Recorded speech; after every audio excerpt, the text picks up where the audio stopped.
A thumb closes an app, lands on the home screen, waits less than a second, and reopens the exact same app, as if an emergency committee met in secret. Nothing has happened. No alert appeared. No urgent message arrived. The icon simply sat there, available, doing the digital equivalent of breathing quietly. And still, the hand goes back. The strange part is that the person often notices only after the second tap, when the app is already open again and everyone involved has to pretend this was a plan. So the question is not why phones are distracting, it is why the body seems to know the route back before the mind has found a reason. The case here is narrower than normal phone checking. A person can pick up a phone after an hour and have a reason, a message, a search, a small weather-related betrayal. But this loop is faster and more circular. Exit, blank second, same icon, same app. The home screen is supposed to be a doorway out. Here it becomes a tiny lobby where the thumb immediately asks to go back inside. That second visit often does not feel like a fresh choice. It feels like the first motion forgot to end. The app was closed on the screen, but it was not closed in the system that decides what the hand does next. And once that gap exists, the obvious explanation walks in very confidently. Maybe the brain just wanted a reward. That reward answer is not ridiculous. It is just smaller than it sounds. Researchers describe smartphone checking as brief, repeated inspection of dynamic content that is easy to reach, which is basically the scientific version of just seeing if anything happened. And sometimes, something did happen. A new dot, a reply, a fresh post, one tiny sign that the world moved while you were gone for 12 heroic seconds. Those little informational rewards can train the root, because the phone does not need to provide treasure, it only needs to occasionally provide proof of change. And this kind of checking is easy to miss. In logging studies, many phone uses are short, and people tend to remember far fewer checks than their phones record. So the person may feel like they barely checked today while the device is quietly holding a much less flattering attendance sheet. That explains why checking becomes common. But it still does not explain why the same app can become interesting again almost immediately after it was already inspected. A habit is not just something a person likes enough to repeat. In psychology, it is closer to a learned response that fires when the old cues line up, even if the current goal has already wandered away. For this loop, the cue is not one dramatic thing.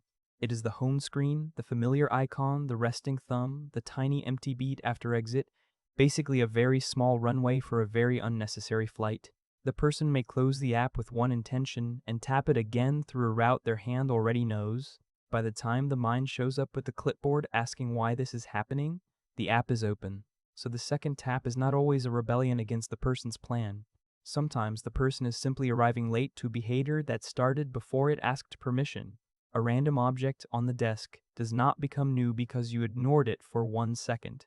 A pen does not quietly receive 3 updates, 2 replies, and a tiny social consequence while lying there, behaving like a pen.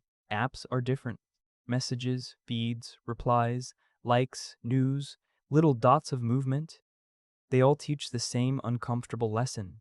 Checked does not always mean finished. The reward is not only what appears, it is the possibility that something could have appeared, which means even after the app is closed, the icon is still carrying a question. Did anything happen yet? And once that question is alive, reopening the app starts to look less like wanting more content and more like trying to remove uncertainty. This is where the question changes shape. The mystery is not only why the app became interesting again, it is why leaving it did not feel like leaving. Because the first check can be strangely unsatisfying. Nothing happened. Almost nothing happened. Or something looked like it might happen if you gave it one more microscopic inspection. That is a terrible kind of answer for a brain that wanted a clean stop. The app closes, but the question stays open on the home screen like unpaid emotional rent. So the second tap can become a search for closure, not entertainment.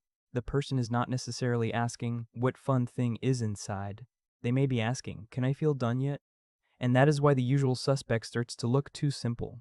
Notifications make an excellent villain, mostly because they arrive already dressed for the part. A buzz can pull the phone into the hand, and once the phone is open, one alert can become a doorway into 5 other tiny errands. So yes, alerts matter. But the reopen loop has a more suspicious version. The screen is quiet. No fresh ping arise, and the same app icon is still sitting there like it knows the shortcut. That matters because when researchers have tested turning notifications off, Checking does not always drop the way the simple story predicts, which suggests notifications can be involved without being the root of every return. Sometimes the phone did not call the person back at all. Something quieter did, the empty second after leaving. After the app closes, there is a tiny problem the phone did not create, but is very good at exploiting. For a moment, nothing has been chosen. The old app is gone. The next task has not started, and the home screen is just sitting there with all the warmth of a waiting room. Boredom in that moment is not a grand emotion. It is a small signal that says do something, preferably the easiest thing. And the easiest thing is not usually rebuild your life. It is the icon your thumb can reach without a meeting. So the app is not reopened because it was deeply satisfying. Sometimes it is reopened because one blank second asks the person to decide what comes next, and the loop offers to decide for them. Now the pieces start to lock together, habit gives the route, uncertainty gives the excuse, and discomfort gives the push. So the loop is not one thing.